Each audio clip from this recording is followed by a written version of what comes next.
was walking down the street one day when I was in freshman year, and I was listening to a song, and I just started singing it really loudly because I was being really obnoxious, and then it just broke into a scream just by total accident.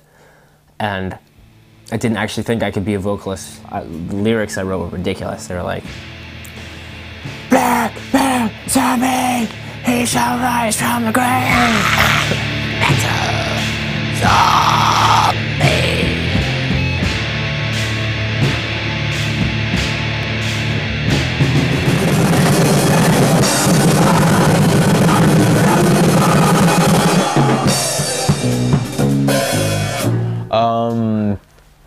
We typically have this writing process where we either one of our guitarists, Clayton or Yevgeniy, would come up with some riffs, and like sometimes the riffs really don't tie together, and it's kind of the responsibility of the other band members to tie it together.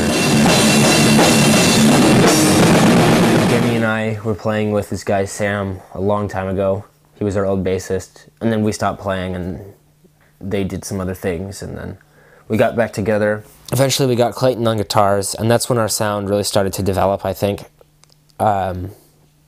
Clayton was a much more into kind of like atmospheric black metal than the rest of us, and the rest of us kind of wanted to go in that direction anyway. Like, there's no moshing rule also at where we'd be playing. It'd just be like a dumb show. I mean, nobody moshes anyway. That's not true. I am Clayton. You know who I am by now. Artists whose practices do not invite publicly or the light of day. I've been playing guitar since I was 12. I took lessons for 2 years, and then I just started practicing all on my own. I mainly was playing acoustic before I joined Graveborn. That's a routine. Well, I mean, you could just make guitar playing? The instrument itself and the music itself, making music. I mean, I just make it to what I want it to be. There's no really describing it in words. It's just my will on the music. That's all I can describe it as.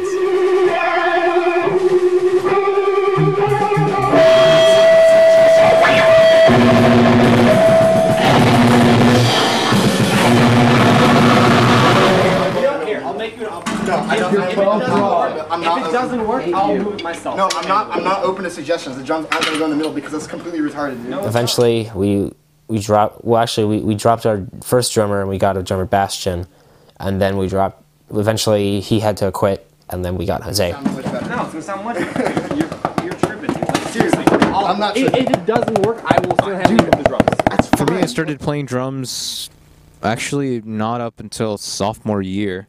My friend had a drum set, and up to that point I just kept table drumming for quite a while. You know, just kind of had the rhythm bug, and then once I got on the drum set, it just felt right. Think about this versus the original setup that we had. Having the drums here. PA everywhere else. You can agree with that? Yep. Set up the drums. Okay. Cool. And someone took my idea. Jeff did something and people agreed with it. Go upstairs, put them in the sink right now. Do it. As far as having fun, like, we're all pretty stupid, so we all get along pretty well. We're just a couple of dumb kids who want to play black metal. I am not a waiter. I'm not gonna. I know you're not a waiter. You're a dish boy. You're dish. Oh. Why you said this one too? Yes. No, dude. I hate you. Seriously, how much more effort is this? I mean, we don't get too many shows, to be honest. A lot of the times when we do get shows, it's me talking to media center or me talking to some connections I have somewhere, and try to book shows that way. So far, it's been pretty easy to do that. But if we want to get bigger shows, it's gonna have to come down to us selling pre-sales. So that's something we're considering and seeing the viability of.